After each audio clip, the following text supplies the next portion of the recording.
கர்த்தருடைய பெரிதான பரிசுத்த நாம மகிமைப்படுவதாக. இந்த நாளிலும் வேதத்திலிருந்து ஒரு வசனத்தை வாசிக்கிறேன். 2 ராஜாக்களின் புஸ்தகம் 25வது அதிகாரம் 29வது வசனம். அவனுடைய சிறைச்சாலை வஸ்திரங்களை மாற்றினான். அவன் உயிரோடு இருந்த சகல நாளும் நித்தம் தனக்கு முன்பாக போஜனம் பண்ணும்படி செய்தான். நம்ம வேதத்துல பார்க்கிறோம், கர்த்தர் சியோனின் சிறையிருப்பை திருப்பும் போது சொப்பனம் காண்கிறவர்கள் போல இருந்தோம்.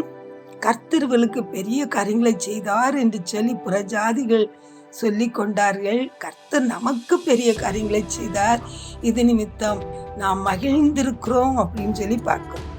இங்கே நம்ம பார்க்கிறோம், அந்த பாபிலோனின் சிறையிருப்புல இருந்த அந்த யூதாவின் ராஜாவாகிய அந்த யோயாக்கீனின் 37வது வருஷம் முடியும் போது அங்கே அந்த ஏவில் மெரோதாக் என்கிற அந்த பாபிலோனின் ராஜா அவன் ராஜாவாகிறான். அந்த வேளையில அவன் இந்த யோயாக்கினை சிறைச்சாலையிலிருந்து அவன் வெளியே கொண்டு வந்து அவனுக்கு சிறைச்சாலை வஸ்திரங்களை மாற்றி தன்னுடைய போஜன பந்தியிலே அவன் அமர்ந்திருந்து நித்தமும் அவன் சாப்பிடும்படியாக அவனுக்கு காரியங்களை அவன் செய்தது மட்டும் இல்லை, அவன் உயிரோடு இருந்த நாளெல்லாம் அவனுடைய செலவுக்காக ராஜாவினால் கட்டளையான அனுதின திட்டத்தின்படி அனுதினமும் அவனுக்கு கொடுக்கப்பட்டு வந்ததுன்னு சொல்லி நம்ம பார்க்கிறோம். ஆமேன். நம்ம பரலோக தேவனும் கூட நம்முடைய சிறையிருப்பை அவர் மாற்றுகிற தேவன்.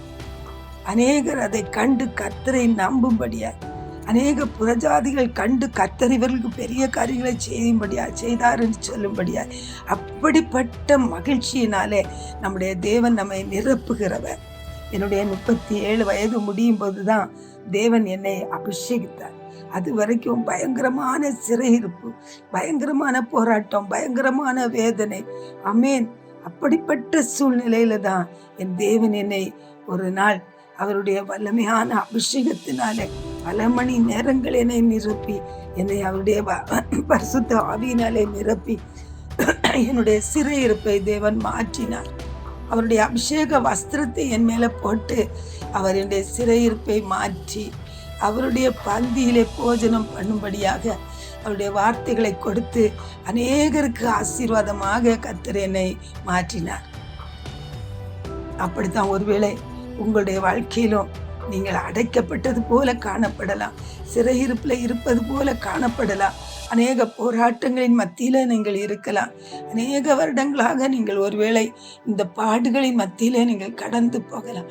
கர்த்தர் இந்த நாளிலே உங்கள் சிறையிருப்பை மாற்றப் போகிறார். உங்கள் சிறையிருப்பை தேவன் மாற்றப் போகிறார். உங்கள் சிறையிருப்பிலிருந்து தேவன் உங்களை வெளியே கொண்டு வரப் போகிறார். ஹல்லேலூயா. கர்த்தர் உங்களை நினைத்திருக்கிறார். புறஜாதிகள் மத்தியிலே அவமானப்பட்டு கொண்டிருக்கிறீர்களா? தேவனுடைய பிள்ளையானது நிமித்தமா புறஜாதிகள் உங்களை வேதனைப்படுத்தி கொண்டிருக்கிறார்களா? அவர்கள் உங்களை துக்கப்படுத்தி கொண்டிருக்கிறார்களா? அவர்கள் உங்களை பரிகசித்து கொண்டிருக்கிறார்களா?